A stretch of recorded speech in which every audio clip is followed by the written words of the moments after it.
पूरी मेहनत की, इतनी तेज आवाज आ रही है फिर भी नहीं पता। रेजोनेंस इन एलसीआर, ठीक है भैया। रेजोनेंस इन एलसीआर का मतलब होता है भैया करंट कहां जाए भैया, पीक पर मैक्सिमम होना चाहिए। करंट क्या होना चाहिए, मैक्सिमम। करंट मैक्सिमम कब होगा, जब सर्किट की अपोजिशन क्या होगी भैया, मिनिमम होगी।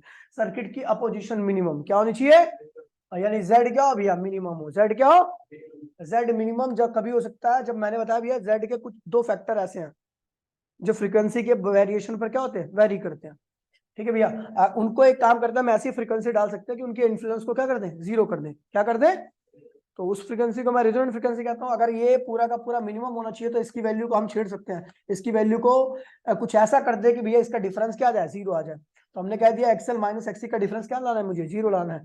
तो एक्सएल एक्सी को उधर ले आओ, कोई दिक्कत तो नहीं। एक्सएल बराबर में क्या हो गया, एक्सी। तो भैया एक्सएल एक्सएल की वैल्यू क्या होती है, एल ओमेगा। एक्सी की वैल्यू क्या होती है, 1 में सी ओमेगा। यहाँ पर ओमेगा ओमेगा एक साइड में लिख दो तो ओमेगा स्क्वायर हो गया, एल को इधर ले आओ तो क्या वही हो गया। ओमेगा की वैल्यू क्या होगी, 1/√LC। और यहाँ पर ओमेगा की वैल्यू 2πf लिख दीजिए। क्या लिख दीजिए, तो फ्रीक्वेंसी आ गई आपकी, यही से कहते हैं रेजोनेंस फ्रीक्वेंसी। और इस कंडीशन में क्या होता है भैया, जेड कहां पहुंच जाता है, मिनिमम कंडीशन पर। कहां पहुंच जाता है, करंट कहां पहुंच जाता है भैया, मैक्सिमम कंडीशन पर। क्या होता है भैया, ये रेजोनेंस कंडीशन है। क्या है ये, रेजोनेंस कंडीशन, ठीक है भैया। ये हो गया रेजोनेंस कंडीशन, ठीक है भैया, ये चीज ध्यान है। अब कई बार रेजोनेंस कंडीशन की अलग अलग बातें बताई जाती है। कई बार रेजोनेंस कंडीशन में अलग अलग तरीके से आपको पता होना चाहिए, हाँ भाई रेजोनेंस आ गया। कैसे पता लग गया, तो पहले देखिए condition, condition of resonance circuit. Resonance circuit की क्या क्या कंडीशन होती है, पहले क्या है भैया, कोई बताए। करंट क्या होना चाहिए भैया, मैक्सिमम। क्या होना चाहिए भैया, जेड क्या होना चाहिए, मिनिमम, ठीक है। तीसरा, एक्सएल एक्सी के क्या होना चाहिए भैया, बराबर। अब अगर एक्सएल एक्सी के बराबर है तो आपको पता सीरीज कर रहे हो, आप सीरीज सर्किट कर रहे हो ना, सीरीज में करंट सेम रहता है, तो करंट दोनों साइड में मल्टीप्लाई कर दो। करंट इंटू में अपोजिशन क्या होता है, पोटेंशियल अक्रॉस इंडक्टर। और ये क्या होगा, करंट इंटू में अपोजिशन क्या होता है, पोटेंशियल अक्रॉस कैपेसिटर। दोनों क्या होंगे, अगर दोनों डिवाइस के अक्रॉस में पोटेंशियल भी आइडेंटिकल है तो भी क्या है, रेजोनेंस सर्किट है। क्या है, और बताओ, दिमाग लगाओ। Z बराबर में क्या हो जाए, R। Z बराबर में क्या आ जाए, ऐसा कैसे होगा, क्योंकि आपको पता भी है अंदर का तो जीरो हो जाएगा। तो Z की वैल्यू क्या होगी, √R²। √R² का मतलब क्या होता है, R होता है। अगर Z आपका LCR सर्किट में केवल अपोजिशन कौन क्रिएट कर रहा हो, R। अपोजिशन कौन क्रिएट कर रहा हो, R। तो भी क्या है, रेजोनेंस कंडीशन है। क्या है, तो ये सारी फ्रीक्वेंसी क्या हो जाए सर्किट की, करंट की, ओमेगा हो जाए आपका, क्या हो जाए, √LC। तो भी क्या है भैया, रेजोनेंस एंगुलर फ्रीक्वेंसी। अगर आपका सातवां कंडीशन ये हो जाए, 1 में 2π√L, तो भी क्या है भैया, रेजोनेंस कंडीशन है। तो ये सारी रेजोनेंस कंडीशन है, और ये अगर आपको याद है तो आप आसानी से सर्किट को पहचान जाओगे भैया क्या है, ठीक है। अब आता है भैया क्यू फैक्टर। अगला टॉपिक क्या है भैया, क्यू फैक्टर। इसको कहते हैं क्वालिटी फैक्टर। फैक्टर और क्वालिटी फैक्टर क्या करता है ये, तो भैया बताता है क्वालिटी। तेरी क्वालिटी जैसे अच्छी है ना,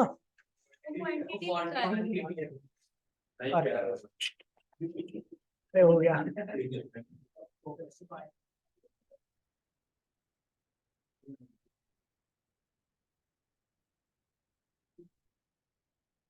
क्वालिटी फैक्टर, ठीक है भैया।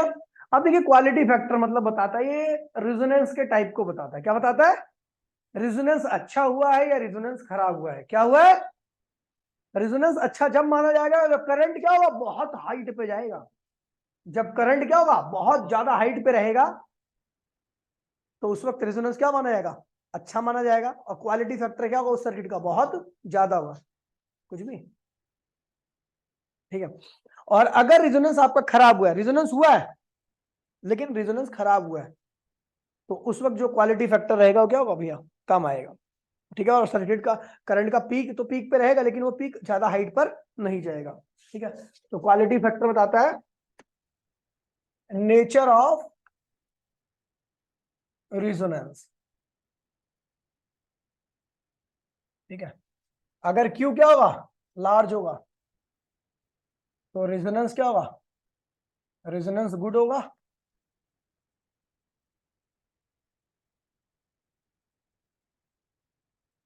रेजोनेंस क्या माना जाएगा, गुड। और करंट क्या होगा, current peak, peak too high, peak, peak of current is too high. जो करंट का पीक रहेगा काफी हाइट पे रहेगा, उसकी हाइट क्या रहेगी, बहुत ज्यादा रहेगी। ठीक है। और अगर देखिए भैया क्यू फैक्टर की वैल्यू स्मॉल रही, क्यू फैक्टर, क्यू फैक्टर क्या है भैया, अगर स्मॉल है, क्यू फैक्टर अगर स्मॉल है तो क्या लिखा था उसमें, रेजोनेंस क्या रहेगा, हाँ बैड रेजोनेंस। रेजोनेंस क्या होगा, बैड। और जब रेजोनेंस बैड रहता है तो पीक ऑफ करंट क्या होगा, पीक ऑफ करंट, करंट क्या होगा, स्मॉल। पीक ऑफ करंट क्या होगा, स्मॉल होगा। अब देखिए भैया अगर ग्राफ बनाओगे ना आप, ग्राफ तो ऐसा देखिए, इसमें ऐसा अगर मान लीजिए आपका ये क्या हुआ, करंट है, ये जो पीक है ना बहुत हाइट पे जाएगा। ठीक है। ये करंट का पीक है, और ये फ्रीक्वेंसी होती है, क्या होती है, फ्रीक्वेंसी। और यहाँ पर इस फ्रीक्वेंसी, यहाँ पर फ्रीक्वेंसी क्या होती है, 1/2 पाई अंडर रूट LC के बराबर। इस फ्रीक्वेंसी पे रिजोनेंस होता है, रिजोनेंस हुआ, लेकिन इसका पीक क्या है, बहुत ऊपर गया है, तो इसलिए क्वालिटी फैक्टर क्या होगा, बहुत ज्यादा होगा यहाँ का। ठीक है। ये Q1 आया। अब देखिए दूसरा जो सर्किट है उसमें रिजोनेंस तो हुआ है, लेकिन पीक क्या हुआ है, एज छोटा सा।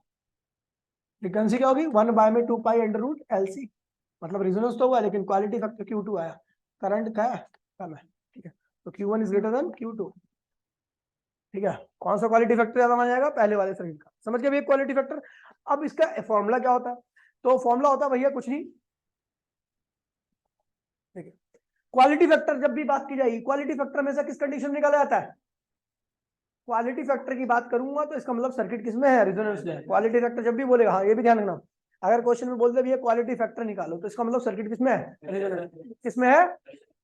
तो भैया ठीक है, we can calculate, calculate quality factor, quality factor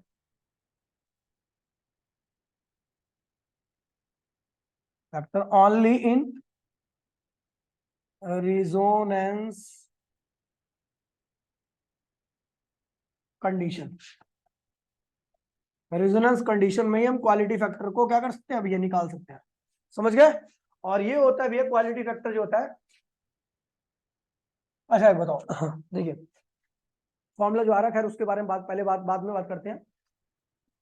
देखिए मैंने कहा करंट बहुत ज्यादा होना चाहिए, क्या होना चाहिए, करंट बहुत ज्यादा कब होगा, दिमाग लगाओ, सर्किट में, LCR सर्किट में करंट बहुत ज्यादा कब होगा, जब Z मिनिमम होगा। ठीक है। और Z मिनिमम होने के लिए XL XC तो बराबर होगा, क्योंकि हर रेजोनेंस सर्किट में जहां पर भी क्वालिटी फैक्टर पूछा जाएगा वहां पर XL XC के क्या होगा, बराबर होगा, उन दोनों का कोई इन्फ्लुएंस नहीं रहेगा। अब बचा कौन, रेजिस्टेंस बचा। क्या बचा, रेजिस्टेंस अगर छोटा होगा तो अपोजिशन और छोटी हो जाएगी। रेजोनेंस में अपोजिशन क्या होगी, और छोटी। देखिए रेजोनेंस में अपोजिशन कम होती है, लेकिन अगर आपका रेजिस्टेंस बड़ा होगा तो अपोजिशन और कम हो जाएगी, करंट का पीक क्या होगा, और ऊपर चला जाएगा। और अगर रेजोनेंस कंडीशन में रेजिस्टेंस की वैल्यू ज्यादा रहेगी तो रेजोनेंस क्या होगा, होगा, लेकिन इतना अच्छा नहीं हो पाएगा, करंट का पीक क्या रहेगा, कम रहेगा। सुनिए भैया मैं दोबारा बोल रहा हूं, जो आपका जब रेजोनेंस होता है तो जो अपोजिशन होती है वो R के बराबर होती है। अगर इसको मैं और कम कर दूं तो AZ क्या होगा, और कम हो जाएगा, करंट का पीक क्या होगा, और ऊपर भाग जाएगा। समझा, क्या बोला मैंने, बता पीयूष, पीयूष पीयूष नाम किसका, तेरा ना, बोल क्या बोला मैंने, क्या हुआ, बोल। रेजोनेंस कंडीशन में Z की वैल्यू किसके बराबर होती है, क्या हुआ, बता आप क्या, उसे क्या देख रहे हैं, मेरे से बहुत बात करना। रेजोनेंस कंडीशन में z की वैल्यू किसके बराबर होती है? तो बता दे अभिषेक, r के बराबर। क्यों होती है r के बराबर? आप बताइए, मतलब तू सुन नहीं रहा?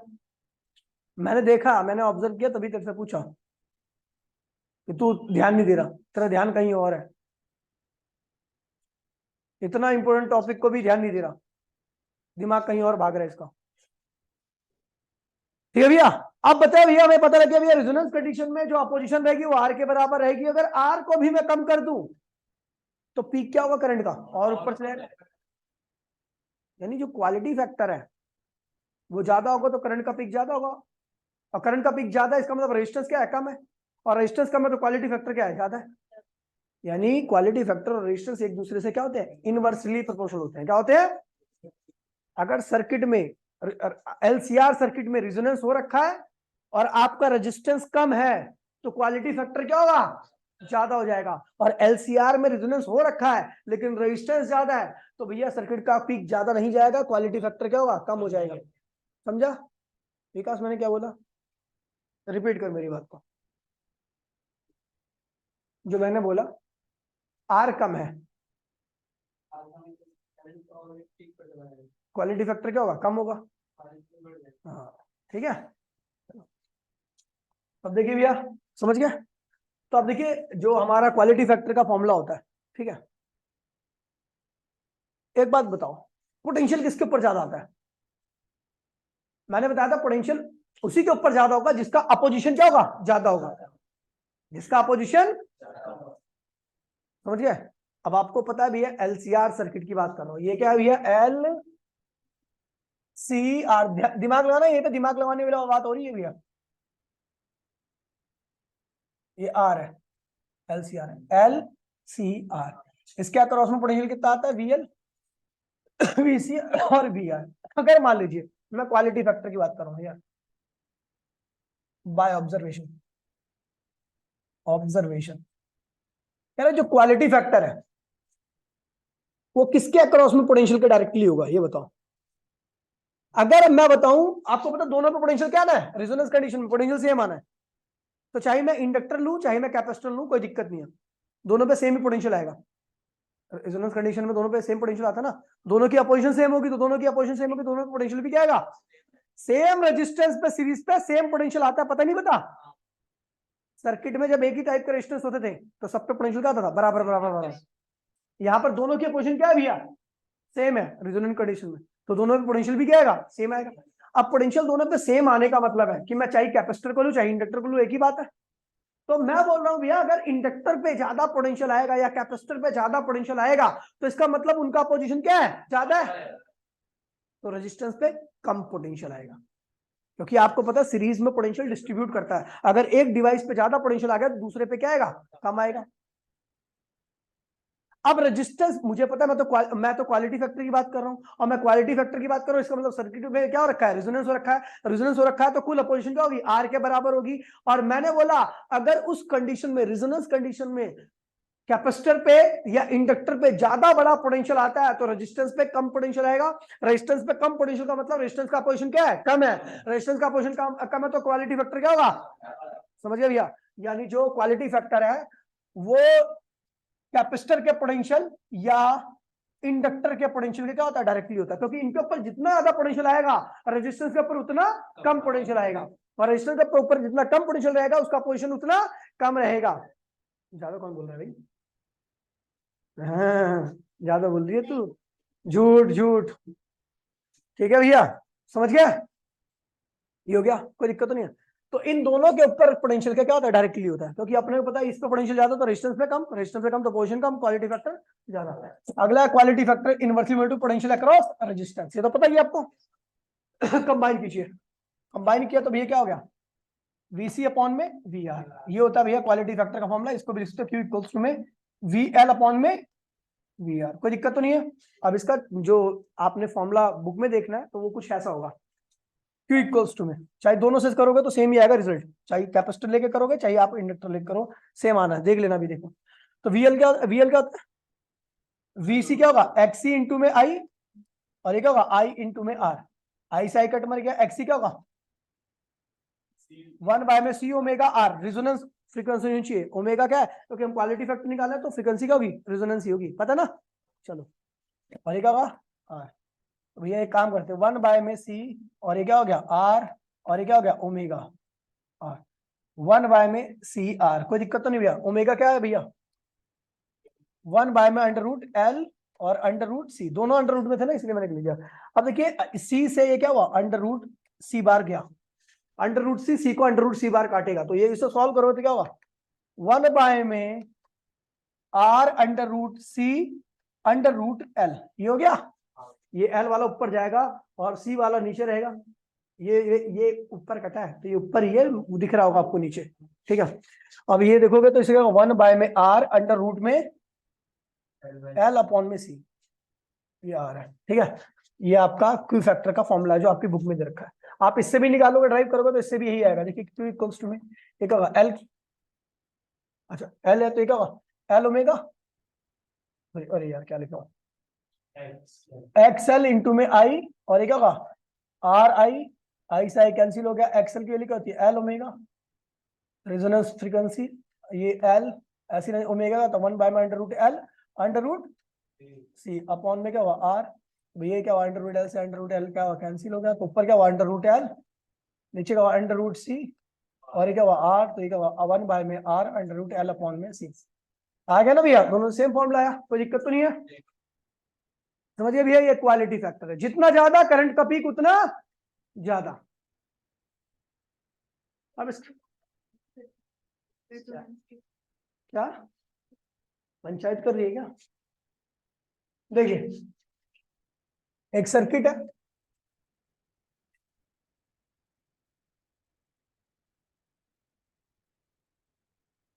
R1 R2, रेजोनेंस हुआ है 1 बाय में अंडर रूट एलसी होना चाहिए, फ्रीक्वेंसी एरी करंट का पीक है।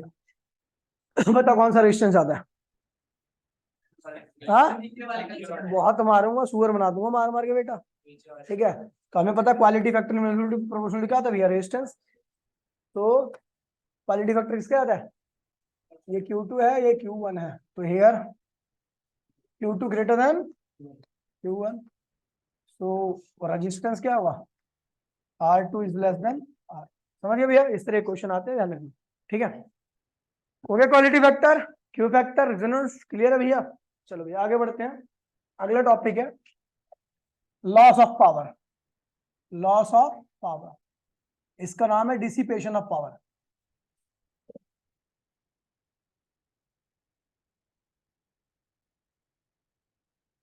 ठीक है। डिसिपेशन ऑफ पावर, ठीक है भैया। अब पहले है रेजिस्टिव सर्किट, क्या है रेजिस्टिव सर्किट।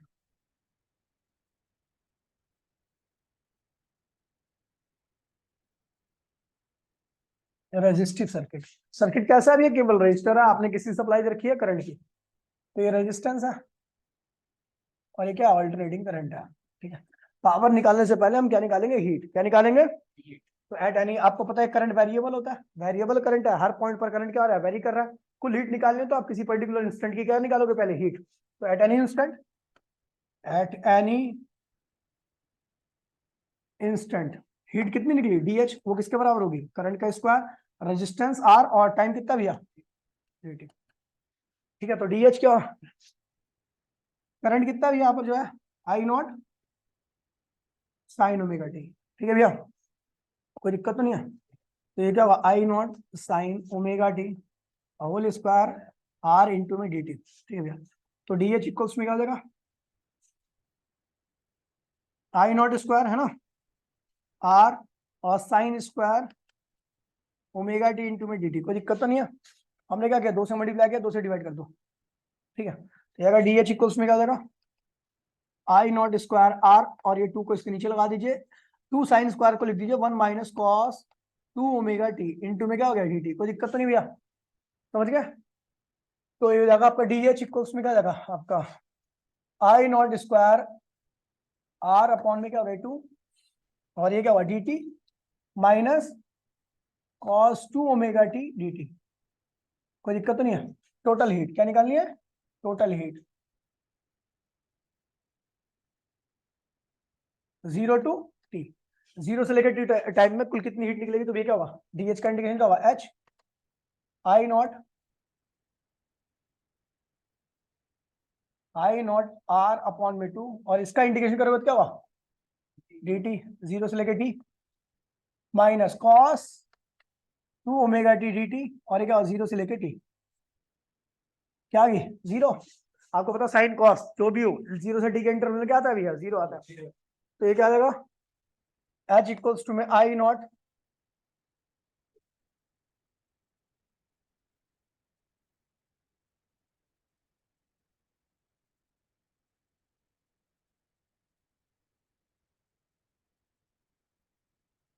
हाँ ठीक है, ठीक है, कोई दिक्कत नहीं।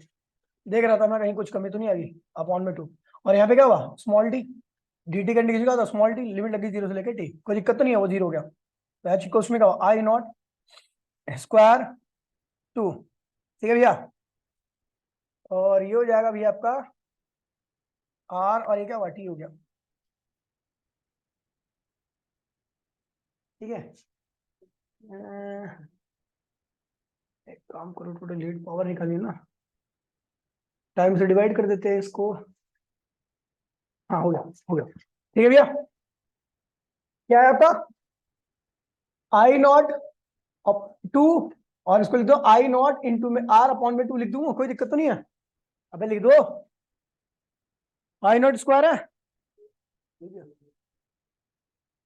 ये क्या होगा, एच इक्वल्स टू में आई नॉट, अरे अंडर रूट 2 लिख देता हूँ, 2 था ना नीचे, 2 था तो उसको 2 बार लिखना, तो अंडर रूट 2 लिख दिया, ये क्या हुआ, आई आर एम एस, ये क्या हुआ, ई नॉट हो जाएगा अंडर रूट 2, तो एच क्या आ गया, आई आर एम एस, और टी भी तो है, और क्या हुआ, ई आर एम एस, और इंटू में क्या हो गया, टी आ गया, ये कुल हीट निकली, देन पावर, पावर क्या होगा, पावर होता है हीट अपॉन में टाइम, तो हीट क्या रखा है, I R M S, E R M S into में टाइम अपॉन में टाइम, टाइम से टाइम क्या होगा, कैंसिल हो गया, तो I R M S E R M S, कोई दिक्कत तो नहीं भैया। ये निकलती है पावर कहां पर,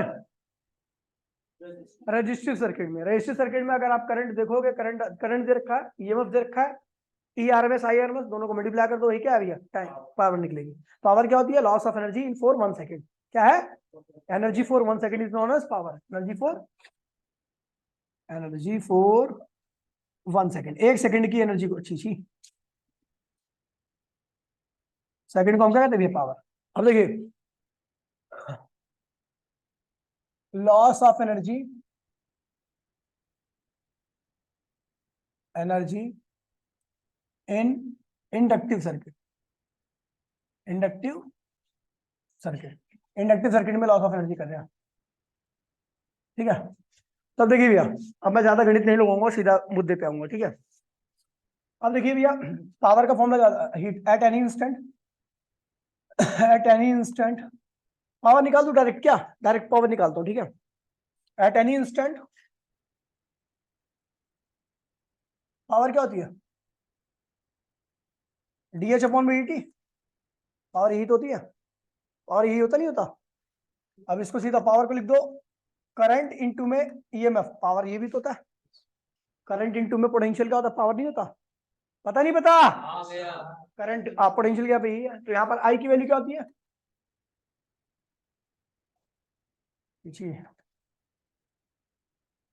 डीएच अपॉन में डी टी, आई की वैल्यू क्या, आई नॉट साइन ओमेगा टी, कौन सा ग्राफ है ये, इंडक्टिव है ना। अब थोड़ा पीछे जाओ, कौन सर्किट कर रहे हैं भैया, इंडक्टिव, इंडक्टिव में ईएमएफ से करंट क्या होता है, 90 डिग्री पीछे चलता है, याद है। तो मैं करंट ले रहा हूं भैया, I naught sine omega T minus pi by 2, ठीक है भैया, यही था ना, 90 डिग्री पीछे चलता है, और करंट क्या होगा, कॉस था ना, सीधा कॉस था, माइनस कॉस था मेरे ख्याल से, माइनस कॉस लगा दो, कोई दिक्कत नहीं है, वरना आप इससे कंफ्यूज हो गए, वैसे हो इससे भी जाता, कॉस ओमेगा टी, करंट ये था,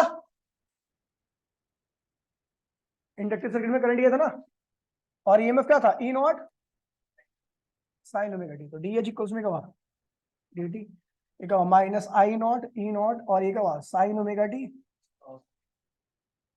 कॉस ओमेगा टी, 2 से मल्टीप्लाई करो, 2 से डिवाइड करो, कोई दिक्कत तो नहीं है।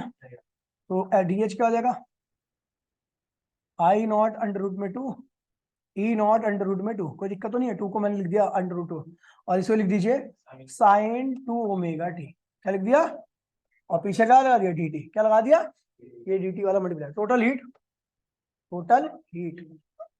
0 टू टी में निकालो तो डी क्या होगा h हो जाएगा और आपको पता ये क्या हुआ आई आर एम एस, ये क्या हुआ ई आर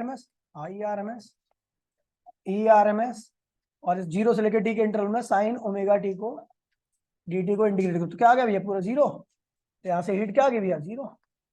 इंडक्टिव सर्किट में कोई हीट नहीं निकलती, इंडक्टिव सर्किट में एनर्जी का लॉस नहीं होता। रेगुलेटर जो लगा है वो इंडक्टिव रेगुलेटर है, पहले रेगुलेटर लगता था रेजिस्टिव रेगुलेटर, क्या लगता था जब आप उसको टर्न को बढ़ाते थे तो उसका रेजिस्टेंस बढ़ जाता था, रेजिस्टेंस बढ़ने से करंट सर्किट में क्या होता कम हो जाता, पंखा क्या होता स्लो चलता था, लेकिन वहां पर आप एनर्जी को लॉस नहीं बता सकते थे, एनर्जी वहां पे लॉस होता ही रहता था। आप पंखा कम करके एनर्जी का लॉस पहले नहीं कम कर सकते थे, एनर्जी होती रहती लॉस, बस पंखा रेजिस्टेंस बढ़ने की वजह से स्लो जाता था। अब क्या होता है, अब आते हैं इंडक्टिव रेगुलेटर, क्या आते हैं इंडक्टिव रेगुलेटर बढ़ाने से क्या होता है जब आप अब बढ़ाओगे तो उसमें नंबर ऑफ टर्न्स बढ़ जाती है, ऐसा वो रेगुलेटर घुमाओगे ना तो नंबर ऑफ टर्न बढ़ेगी, नंबर ऑफ टर्न बढ़ने से इंडक्टेंस बढ़ जाता है, इंडक्टर बढ़ने से इंड्यूस ईएमएफ की वैल्यू क्या होती है ज्यादा आती है, वो ज्यादा ईएमएफ को अपोज करता है, अपोज को करके नेट ईएमएफ क्या होता है कम हो जाता है, करंट क्या होता है कम हो जाता है, और जब करंट कम हो जाएगा, करंट जनरली कम होता है एक्चुअल में कम हो जाता है, ठीक है भैया, और जब करंट कम हो जाता है जाहिर सी बात है भैया क्या होगा पंखे की रफ्तार स्लो हो जाती है, स्लो डाउन कर जाती है, समझ गया भैया। तो इस चीज को ध्यान रखना है यहाँ पर आप इंडक्टिव, इसलिए हीट का लॉस क्या होता है 0 होता है एंड पावर भी क्या आएगा 0। इस करंट को हम कहते हैं भैया वॉटलेस करंट, यहाँ पर जो करंट आता है वो करंट क्या होता है minus I not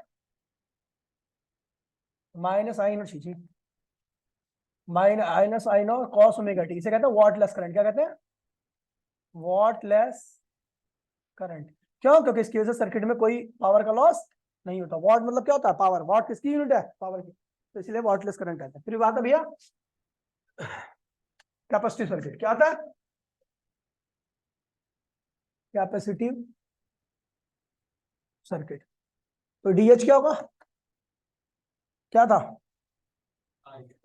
E into में आई, तो एच क्या होगा ई की वैल्यू का E naught sine omega T, current की वैल्यू का थी I naught cos omega T, into में क्या होगा डी टी टोटल हीट, तो इसको इंटीग्रेट करो, अच्छा सॉरी ज्यादा डायरेक्ट हो जाएगा D H E not I not 2 से डिवाइड किया 2 से मल्टीप्लाई किया साइन ये sign omega T cos omega T D T, 2 से मल्टीप्लाई किया 2 से डिवाइड किया, कोई दिक्कत तो नहीं है, ये जाएगा डी एच तो उसमें क्या हो जाएगा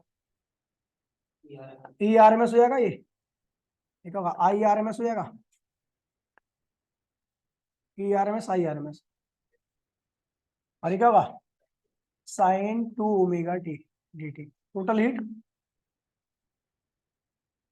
0 टू टी, क्या होगा H E R M S I R M S, और इसको इंटीग्रेट करो तो क्या होगा sine 2 omega T D T, 0 से टी के इंटरवल में क्या था 0, तो हीट क्या आ गई भैया 0, पावर भी क्या आएगी 0, वॉटलेस करंट कहते हैं इसको, क्या कहते हैं भैया I equals to I naught cos omega T is known as wattless current, wattless current, यानी हमने क्या सीखा कि भैया इंडक्टिव सर्किट और कैपेसिटिव सर्किट में किसी प्रकार का पावर का लॉस नहीं होता, केवल किसमें होता है रेजिस्टिव सर्किट में। आप पढ़ेंगे भैया एलसीआर अगली मीटिंग में, थोड़ी देर बाद होगी, खत्म होगी।